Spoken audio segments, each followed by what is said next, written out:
이 세상에는 삶을 이롭게 하는 철학적이고 종교적인 많은 진리들이 있는 것이 사실입니다. 그런데 왜 하나님의 말씀만이 우리를 구원하는 절대적 진리라고 믿을 수 있을까요? 다른 걸 다 증거할 필요 없어요. 딱 한 가지만 생각해 보면 돼요. 왜 하나님의 말씀만이 우리를 구원하는 절대적 진리일까? 의외로 간단합니다. 성경을 제외한 다른 종교와 여러 철학적인 말씀을 들으면 다 좋은 얘기라는 것을 금방 알 수 있습니다. 위대한 말이고 다 좋은 말이라고 하는 걸 금방 알 수 있어요. 그 줄도 치고요, 그걸 갖다 달달달달 외우는 사람도 있어요. 그런데 다 좋은데 내가 지키기에는 너무나 어렵고 멀게만 느껴집니다. 그래서 사람들은 지식으로만 가지고 있지 실제 그 말씀을 지켜내는 사람은 거의 없어요. 좋은데 나와는 아무런 상관없는 얘기예요. 그런데 하나님의 말씀을 들으면 좋은 곳은 잠언이라든지 아주 몇 군데밖에 없고 나머지는 다 내 얘기를 하고 있다는 것을 알게 되어져요. 좋은 말씀이라기보다도 그 말씀이 잔소리처럼 들려져요. 모든 설교가 다 내 얘기예요. 내 문제를 지적하고 있고요, 내 아픔을 들춰내고 있고요, 내 부끄러움을 고발하며 풍랑 속에 막 이 마음속에 풍랑을 일으켜버려요. 그래서 제 설교를 들은 후 어떤 분들은 목사님이 어떻게 알았지? 이렇게 묻는 분들이 계시기도 해요. 목사님 오늘 나들으라고 했지요? 아주 이렇게 대놓고 저한테 윽박지르는 분도 계셔요. 어떤 분은 예전에 누군가 자신의 치부를 목사님에게 얘기했다고 시험 들은 분도 계시기도 했어요. 그래서 우리 권사님 한 분이 아주 원통해서 막 미치려고 했어요. 제가 말한 상황하고 그 집 상황하고 딱 맞아 떨어졌는데 그 일이 지난주에 있었는데 제가 오늘 2주간에 그와 동일한 이야기를 제가 해버렸거든요. 그랬더니 그 집안에 있는 사람이 시험 들어버렸어요. 그래서 목사님 좀 얘기 좀 해주세요. 나 얘기 안 했다고. 그래서 제가 그랬어요. 얘기 안 했다고 해도 얘기했다고 믿고 있는데 그걸 수정 안 돼요. 그냥 세월 가면 알게 되어져요. 일일이 어떻게 그걸 다 말해요. 제가 그리고 그냥 달려고 말았어요.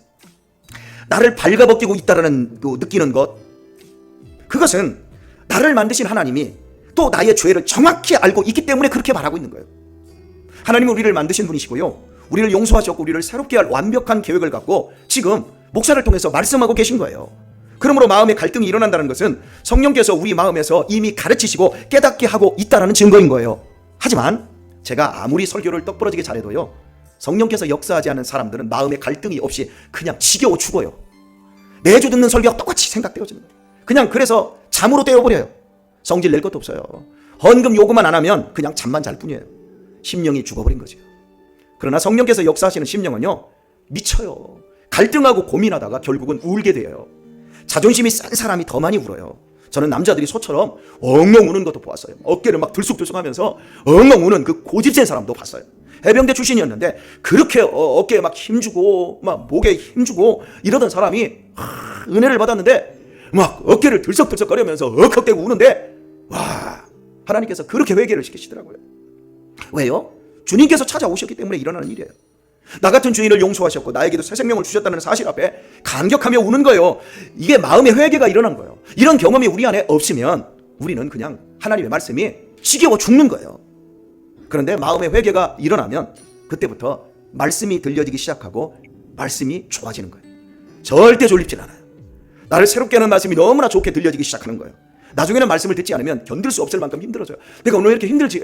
내가 왜 이렇게 마음이 이렇게 처져 있지? 내가 오늘 말씀을 안 받구나. 나 오늘 예배를 안 드렸구나. 나 오늘 하나님의 말씀을 내가 못 먹었구나. 이런 것들을 내가 스스로 알게 되어져요. 그런데 말씀이 지겨워 죽는 사람은 말씀을 안 들으면 안 들을수록 더 편해지는 거예요. 왜? 하나님하고 너무 멀어지니까. 이렇게 말씀을 듣지 않으면 견딜 수 없을 만큼 힘들어지면서 예배가 기쁨이 되기 시작하고요, 교회 생활이 그때부터 즐거워져요. 사람의 삶의 핵심은 관계예요. 관계를 못하는 사람은 절대 행복할 수가 없어요. 근데 관계를 잘하는 사람은 어떤 환경에서도 행복할 수 있어요.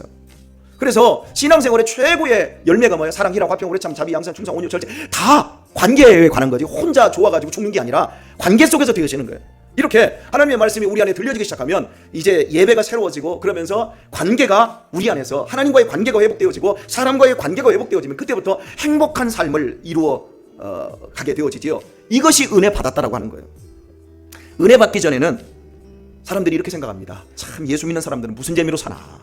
술도 마음대로 못 먹고 담배도 제대로 못 피고 바람도 못 피고 이런 생각을 해요.